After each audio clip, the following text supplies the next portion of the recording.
자, 이번 시간에는 중력과 탄성력에 대해서 배우겠습니다.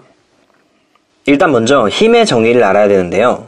힘은 물체를 밀거나 당길 때 작용하는 힘이다. 그리고 물체의 모양이나 운동 상태를 변화시키는 원인이다 라고 나와있죠. 그러니까 힘을 작용했다면 물체의 모양을 바꾸거나 운동 상태를 바꾸거나 둘 중 하나는 해야 된다는 거죠. 먼저 모양 변화를 보면은 종이를 찢거나 고무줄을 늘리거나 철사를 구부리거나 이런 모든 것들이 다 모양을 변화시키는 거죠. 그래서 이런 식으로 모양이 변했으면 힘이 작용된 것이다. 그리고 다음으로 운동상태 변화, 굴러가던 공이 가만히 멈출 때, 그리고 나무에서 사과가 떨어질 때, 정지한 자동차가 출발할 때, 정지해 있던 게 운동을 하거나 운동을 하고 있던 것이 반대로 정지하거나 하면 운동상태가 변화한 거죠. 그래서 힘이 작용하면 운동상태가 변화한다. 다음으로 모양과 운동상태가 동시에 변화할 수도 있어요. 축구공을 세게 차면 축구공이 잠깐 찌그러지면서 빠른 힘으로 나아가죠. 그럼 모양하고 운동상태가 둘 다 변화한 거고, 야구공을 세게 칠 때도 마찬가지로 이런 식으로 그림처럼 잠깐 찌그러지면서 다른 방향으로 나아가죠. 그리고 자동차가 벽에 부딪혀서 찌그러지면서 멈출 때도 차도 찌그러지고 운동하던 게 정지하니까 모양이나 운동상태가 둘 다 변화한 거다. 그럼 힘의 표시는 어떻게 하는지 볼게요. 힘에 세 가지 요소가 있는데 이 세 가지 요소를 화살표를 이용해서 나타내요. 일단 먼저 힘의 크기. 힘의 크기는 화살표의 길이로 나타내요. 힘의 크기가 크다면 화살표의 길이가 길어지는 거죠. 그리고 참고로 화살표의 굵기는 아무 상관이 없다는 거 잘 알아주면 좋을 것 같아요. 힘의 크기는 이 길이만이 연관이 있다. 다음으로 힘의 방향은 화살표의 방향이다. 그리고 힘의 작용점, 그러니까 힘이 작용한 지점은 화살표의 시작점이다 라고 나오죠. 그래서 오른쪽 화살표를 보면은 힘의 작용점이 여기 시작 부분이고, 그러니까 어떤 사람이 여기에 힘을 가했다 라고 보면 되는 거죠. 그리고 이 힘의 크기는 화살표의 길이만큼이 힘의 크기이고, 화살표가 가리키는 방향이 힘의 방향이다 라고 알아주면 될 것 같아요. 그리고 힘의 단위는 뉴턴이에요. 중력을 발견한 과학자의 이름을 땄죠. 그래서 1뉴턴이라 하면 질량 100g인 물체를 들어 올릴 때의 무게예요. 만약에 질량이 1000g, 그러니까 1kg가 되면 10뉴턴이 되겠죠. 10배 됐으니까. 다음 페이지 넘어갈게요. 그리고 이제 중력에 대해서 볼게요. 중력은 지구가 물체를 당기는 힘이다. 그리고 이 중력의 방향은 지구의 중심 방향으로 작용한다. 그리고 지구의 중심 방향이라는 거는 땅 위에 서 있는 우리 기준으로 연직 아래 방향이다. 연직 아래 방향은 수직 아래 방향이라는 말과 똑같아요. 그래서 지금 오른쪽에 그림을 보면은 축구공에 작용하는 중력의 방향은 항상 수직 아래 방향이에요. 그래서 이런 식으로 다 아래 방향으로만 중력은 작용한다. 그러니까 운동 상태와 상관없이 항상 중력의 방향은 수직 아래 방향이다. 그리고 다음으로 중력의 크기를 볼게요. 중력의 크기는 물체의 질량이 클수록 중력이 크게 작용한다 라고 나오죠. 그래서 이 질량과 중력은 비례 관계이다. 질량이 커지면 중력도 커진다. 다음으로 지구 중심에 가까울수록 중력이 크게 작용한다. 오른쪽 그림을 보면은 지구에 딱 붙어있는 이 물체와 지구와 많이 떨어져 있는 물체가 있다면 질량이 같을 때 이 지구랑 붙어있는 물체가 중력이 더 크게 작용한다는 거예요. 얘는 지구랑 멀리 떨어져 있기 때문에 중력도 조금 작아진다. 그리고 달에서의 중력도 알아야 되는데, 달에서의 중력은 지구 중력의 6분의 1배예요. 지구와 달에서 느껴지는 중력이 달라요. 이렇게 각 천체들마다 중력은 다르다. 다음으로 중력에 의해서 나타나는 현상을 보면 고드름이 아래쪽으로 얼어붙는 거, 물이 아래로 떨어지다가 얼어붙으면 그게 고드름이 되는 거죠. 중력은 수직 아래 방향으로 작용하기 때문이다. 그리고 번지 점프를 하면 아래로 떨어진다. 폭포의 물이 위에서 아래로 흐른다. 달이 지구 주위를 공전한다. 모두 다 중력에 의해서 나타나는 현상이에요. 이 달 같은 경우도 지구가 열심히 계속 당겨주기 때문에 공전 궤도에서 벗어나지 않고 계속 움직이는 것이다. 다음 페이지 넘어갈게요. 이제 질량과 무게에 대해서 볼게요. 질량은 물체의 고유한 양이에요. 그리고 무게는 물체에 작용하는 중력의 크기예요. 그러니까 이 무게는 중력의 영향을 많이 받는 거죠. 그에 반해서 질량은 물체의 고유한 양이다. 바뀌지 않는다. 단위는 그램, 그리고 킬로그램으로 쓰고 무게의 단위는 뉴턴이다. 힘의 단위와 같죠. 중력이라는 힘에 의해서 생기기 때문에 이 힘의 단위와 같다. 그리고 질량의 측정 기구를 보면은 양팔 저울, 윗접시 저울 같이 오른쪽 그림에 보면은 두 개의 저울이 있는 형태이죠. 그래서 이미 질량을 알고 있는 추와 비교를 해가지고 질량을 측정할 수 있다. 그런데 무게는 용수철 저울과 안진뱅이 저울로 재는데 물체를 당기는 중력의 크기에 비례하기 때문에 이에 따라 늘어나는 용수철의 길이를 이용해서 측정한다. 용수철 저울에다가 물체를 걸면 이 물체의 무게에 해당하는 만큼 용수철이 늘어나게 돼요. 그러면 이제 중력의 크기를 잴 수가 있다. 그리고 이 안진뱅이 저울도 마찬가지로 안에 용수철이 어떻게 잘 설계가 되어 있어서 용수철이 얼마나 늘어나는지에 따라서 무게가 측정되는 거예요. 그리고 질량과 무게의 특징을 볼게요. 질량의 특징은 물체의 고유의 양은 변하지 않으므로 측정 장소가 달라져도 질량은 항상 변하지 않는 값이다. 그런데 무게는 반대로 측정 장소에 따라서 물체를 당기는 중력도 달라지므로 무게가 달라진다 라고 나오죠. 그리고 이 둘 사이의 관계를 보면은 질량이 클수록 무게도 커져요. 질량이 큰 물체에 중력도 더 많이 작용하기 때문이에요. 그리고 지구에서의 물체의 무게를 잴 때는 질량에다가 9.8을 곱해주면 된다. 질량이 1kg인 물체의 지구에서 무게는 약 9.8N이다 라고 나와있죠. 그런데 여기서 나오는 9.8은 정확한 값인데 문제에 따라서 조금 더 편하게 계산하라고 10으로 나오는 경우도 많아요. 그래서 그것도 참고해주면 좋을 것 같아요. 그리고 달에서의 질량과 무게를 볼게요. 먼저 질량은 어딜 가든지 고유한 양이에요. 지구를 가든 달을 가든 물체의 질량은 같다. 그리고 무게는 달에서 지구의 6분의 1배가 된다 했죠? 한번 봐볼게요. 일단 질량을 측정하면은 지구든 달이든 60kg 이렇게 똑같이 나오는데 만약에 무게를 측정하면 지구에서는 588 근데 달에서는 98이 나온다. 이게 나온 과정은 60kg에다가 9.8을 곱한 거예요. 그래서 588N이 지구의 무게인데 달 같은 경우는 이 588에다가 6분의 1배를 해줘서 98N이 나왔다. 이 정도로 알아주면 좋을 것 같아요. 다음 페이지로 넘어갈게요. 그리고 탄성력에 대해서 볼게요. 탄성력은 모양이 변한 물체가 원래 모양으로 되돌아가려는 힘이다. 그리고 탄성력의 방향은 탄성체에 작용한 힘의 방향과 반대 방향이다. 그래서 오른쪽 그림을 보면서 한번 봐볼게요. 일단 첫 번째 그림이 이 용수철의 원래 모양이에요. 그런데 만약에 이 용수철을 여기까지 당겼어요. 그러면 이 당기는 힘에 반대 방향으로 탄성력이 작용해요. 그리고 이 탄성력은 원래 모양으로 되돌아가기 위해서 생기는 힘이에요.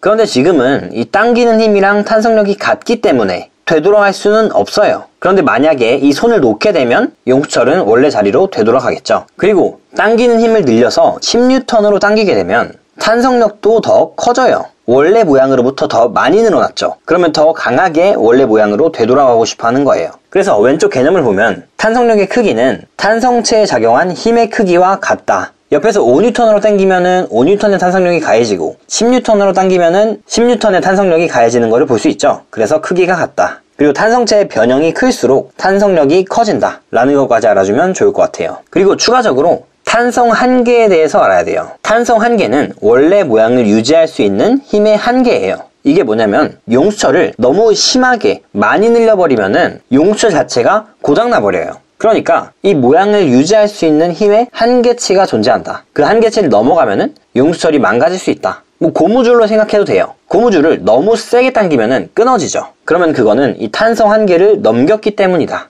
그리고 탄성력의 이용을 볼게요. 컴퓨터의 자판을 누르면은 계속 눌려있지 않고 다시 탄성력에 의해서 위로 올라오죠. 그리고 장대 높이뛰기, 이것도 마찬가지로 이 장대가 휘어졌다가 다시 펴지면서 점프를 하는 거죠. 이것도 원래 모양으로 돌아오는 이 탄성력을 이용한 거다. 그리고 뭐 공을 이용한 운동들, 농구를 할 때도 바닥에다가 부딪히면은 다시 위로 올라오죠. 이런 것들이 다 탄성력을 이용한 것이다. 다음 페이지로 넘어갈게요.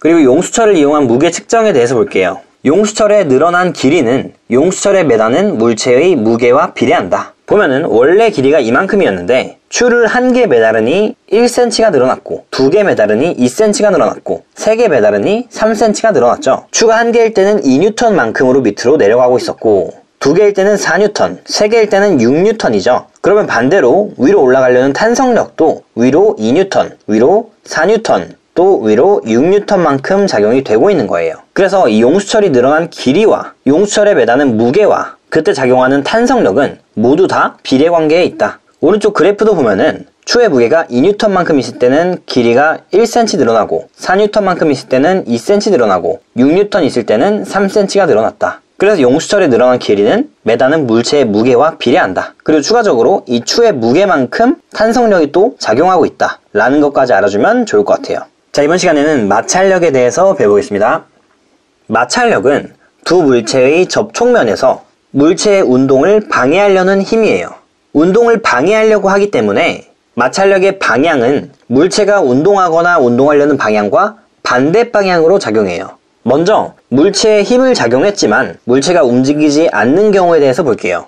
여기 있는 남자가 오른쪽으로 물체를 밀고 있어요. 그런데 이 물체가 밀리지 않는 이유는 이 반대 방향으로 접촉면에서 마찰력이 가해지기 때문이에요. 그래서 힘을 가했는데도 움직이지 않는 거죠. 그리고 추가적으로 오른쪽 그림을 보면은 빗면에서 물체가 멈춰 있는 거예요. 일단 물체는 항상 수직 아래 방향으로 중력을 받아요. 그래서 빗면이기 때문에 아랫방향으로 당연히 운동을 하려고 할 거예요. 그런데 이 운동하려는 방향의 반대 방향으로 마찰력이 존재해요. 그래서 이 마찰력에 의해서 정지해 있는 거죠. 그래서 결론은 이 운동하려는 방향에 항상 반대편으로 마찰력이 작용한다. 그리고 다음으로 물체가 운동하고 있는 경우를 볼게요. 마찬가지로 운동 방향의 반대 방향으로 마찰력이 작용해요. 손가락으로 물체를 오른쪽으로 밀고 있죠. 그렇다면 마찰력은 반대 방향으로 운동을 방해하려고 한다. 그래서 운동 방향이 오른쪽일 때는 마찰력의 방향은 왼쪽이다. 다음으로 이번에는 왼쪽으로 끌고 있어요. 운동 방향이 왼쪽이면 마찰력의 방향은 오른쪽이다. 항상 반대 방향이죠. 그리고 빗면에서 운동할 때도 운동 방향이 이쪽이면 마찰력은 이쪽이다. 반대편이죠. 다음 페이지로 넘어갈게요. 이제 마찰력의 크기를 볼게요. 먼저 물체에 힘은 작용했지만 물체가 움직이지 않는 경우가 있겠죠. 그때 마찰력의 크기는 물체에 작용한 힘의 크기와 같다. 지금 그림을 보면은 10N의 힘만큼 당기고 있는데 이 물체는 움직이지 않고 있어요. 반대 방향으로 10N이 마찰력이 작용하고 있기 때문이죠. 그래서 이 마찰력의 크기는 물체에 작용한 힘의 크기 10N이랑 같다. 그리고 물체가 운동하는 경우를 볼게요. 물체가 운동하는 경우는 물체가 움직이는 딱 그 순간에 측정된 힘의 크기와 같다 라고 나와요. 이게 무슨 말인지 봐볼게요. 어떤 평지에 물체가 있어요.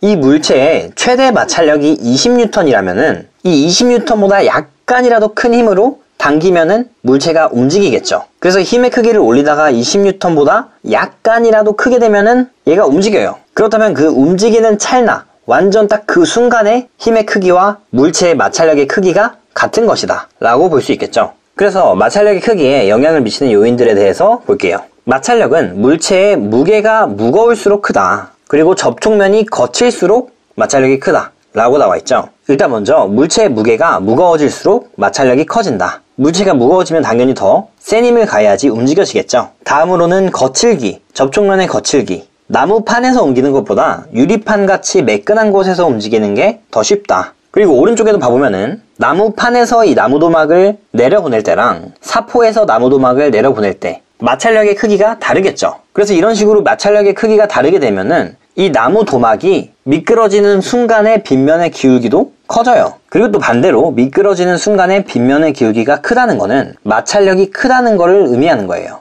마찰력의 크기가 더 커졌기 때문에 이 각도가 좀 더 커지더라도 나무 도막이 좀 버틸 수 있는 거죠. 그래서 이 접촉면의 거칠기는 마찰력에 많은 영향을 준다. 사포면은 많이 거칠어서 기울기를 많이 높여도 잘 안 떨어지겠죠. 그리고 마지막으로 접촉면의 넓이는 마찰력의 크기와 관계가 없다. 마찰력의 크기는 물체의 무게가 같으면 접촉면을 크게 하나 작게 하나 상관이 없다는 거죠. 다음 페이지 넘어갈게요.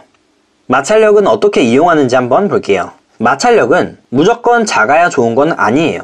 마찰력이 커야 편리한 경우도 있어요. 예를 들어서 마찰력을 늘림으로써 미끄러지지 않도록 만들어줄 수 있어요. 그래서 등산화의 바닥을 울퉁불퉁하게 만들거나 계단 끝에 미끄럼 방지 패드를 붙이거나 이런 식으로 활용할 수 있는 거죠. 그리고 눈 오는 날에 타이어에 체인을 감는 것 또한 마찰력을 커서 미끄러지지 않게 만들어주는 거고, 체조 선수가 손에 가루를 묻히고 현악기를 연주할 때 활에 송진을 바르는 행위 다 이제 마찰력을 크게 만들어주기 위함이다. 그리고 반대로 마찰력이 작아야 편리한 경우는 잘 미끄러질 수 있게 만들어주는 경우겠죠. 그래서 수영장의 미끄럼틀에 물을 뿌리고 창문을 열거나 닫을 때 바퀴를 사용하거나 기름칠을 한다. 기계나 자전거의 체인에 윤활유를 사용한다. 회전축에 베어링을 사용한다 라고 나오고 있죠. 참고로 이 베어링은 자동차 같은 거에 들어가는데 그냥 마찰력을 줄이기 위한 장치 중에 하나이구나 정도로 생각하면 될 것 같아요.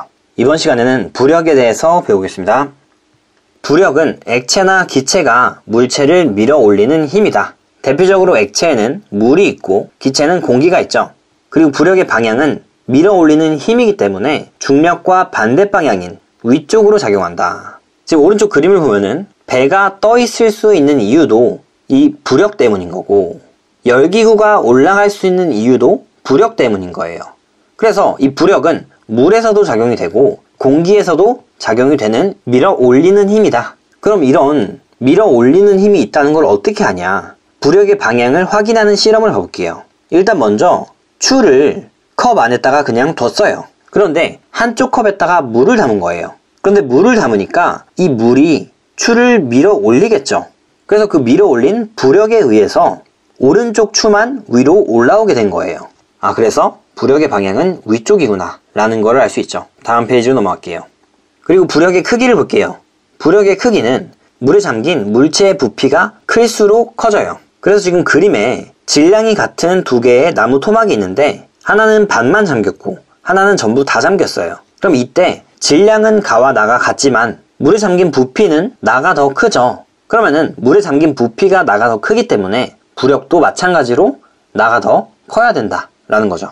그런데 부피는 같지만 물체의 질량이 다를 수도 있겠죠. 그럼 이런 경우에 어떻게 되냐? 질량은 차이가 나지만 물에 잠긴 부피는 같고 이런 경우에는 부력의 크기가 같다. 그래서 부력의 크기는 물체의 질량과는 관계가 없다는 거 알아주면 좋을 것 같아요.